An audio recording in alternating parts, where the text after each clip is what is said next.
Pemirsa, kegiatan donor darah baik secara mandiri atau kelompok menjadi salah satu solusi bagi PMI Bali dalam menjaga kebutuhan stok darah di Bali. Hal tersebut sebagai upaya untuk menghindari defisit darah seperti pada libur Natal dan Tahun Baru tahun ini, padahal Bali dalam sehari setidaknya membutuhkan 120 stok kantong darah dan sekitar 5.500 kantong dalam sebulan.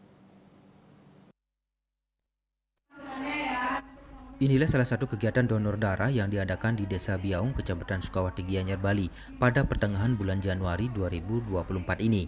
Pendonor darah ini datang dari masyarakat setempat yang sukarela menyumbangkan darahnya untuk orang-orang yang nantinya membutuhkan. Kegiatan jemput bola ke desa atau ke Banjar ini menjadi salah satu upaya berbagai organisasi masyarakat bersama Palang Merah Indonesia atau PMI Bali untuk menjaga ketersediaan darah yang cukup tinggi. Menurut Ketua Perhimpunan Donor Darah Indonesia PPDI Provinsi Bali, Ketut Brigantara, mengatakan pihaknya selalu melakukan pemantauan dan mengontrol ketersediaan kantong darah di tiap kabupaten kota di Bali.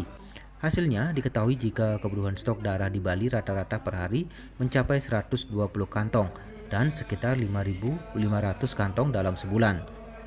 Pada saat Nataru, menurut Pringgantara, Bali sempat mengalami defisit stok darah karena libur panjang pada menyambut tahun baru serta kegiatan-kegiatan di pura di Bali.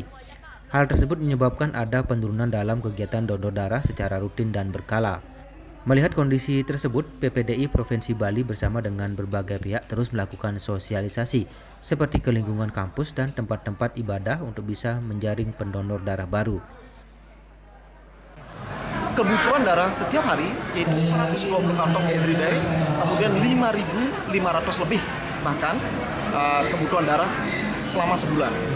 Nah, pada saat Natal dan Tahun Baru, kita mengalami defisit penurunan pendonor kita. Karena apa? Karena libur panjang, ada menyambut Tahun Baru, kemudian ada kegiatan-kegiatan di pura, rainan-rainan di Bali, dan ini menyebabkan ada penurunan sedikit terhadap pendonor kita yang secara rutin mereka berkala untuk berdonor darah. Khusus di Bali, kebutuhan darah yang perlu disediakan setiap harinya diantaranya bagi mereka yang mempunyai penyakit leukemia, penyakit kanker, dan kebutuhan darah untuk korban kecelakaan. Sementara itu, golongan darah yang selama ini sulit diperoleh adalah golongan darah O.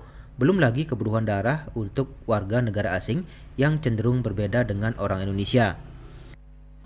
Kalau kita runut sekarang dengan indeks jumlah penduduk di Bali sekitar di atas 3 juta, hampir 50% penduduk kita itu adalah golongan darah O. Tetapi kiriman beberapa rumah sakit yang bergolongan darah O itu muncul di rumah sakit Propura, makanya kita harus berupaya kencang untuk mendapatkan itu.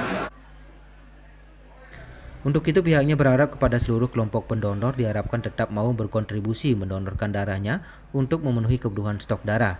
Apalagi Bali sebagai daerah tujuan wisata harus tetap menjaga stok darah untuk kebutuhan-kebutuhan darurat tentunya yang sehat dan aman. Ari Wiratmaja, Bali TV.